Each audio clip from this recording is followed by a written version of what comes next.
घूर घूर के ऐसे पानी हारता रह लइके नहीं ख देख ले कि आँख हारता रह। अरे तोरा लेखन नहीं देखले हो। घूर घूर के ऐसे पानी हारता रह लइके नहीं ख देख ले कि आँख हारता रह। रूपा हमार का टच करता। ए सुना ना उठा ललिया से ओढ़निया तोहर मैच करता। उठा ललिया से ओढ़निया तोहर मैच करता। उठा ललिया से ओढ़निया तोहर मैच करता। सच उठा ललिया से ओढ़निया तोहर मैच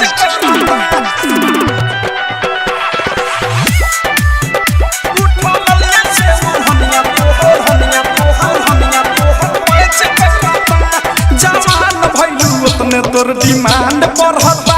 अरे सोनावा के पानी जैसे पानी चढ़ता।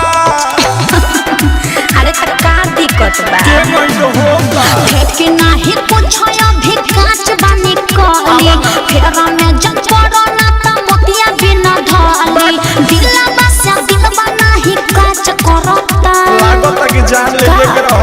उठा ललिया से ओढ़निया तोहर मैच करता। उठा ललिया से ओढ़निया तोहर मैच करता। उठा ललिया से ओढ़निया तोहर मैच करता। अरे ठीक है बा उठा ललिया से ओढ़निया तोहर मैच करता। डायमंड रिकॉर्डिंग स्टूडियो छाना मैच करता। सोचता कथी तू अलहता चला हो। लाभ वाला लेसन के पढ़ाई कला हो।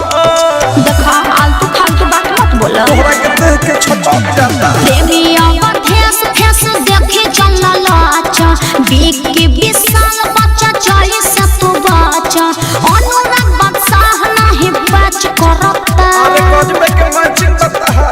उठा ललिया से ओढ़निया तोहर मैच करता।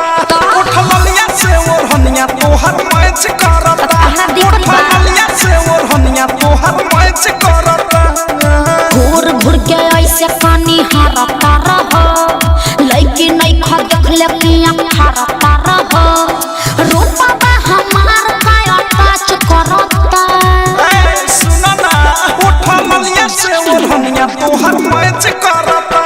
उठा ललिया से ओढ़निया तोहर मैच करता। उठा ललिया से ओढ़निया तोहर मैच करता। चला कुछ भी बोलते हो। सच तो कह रहे हैं।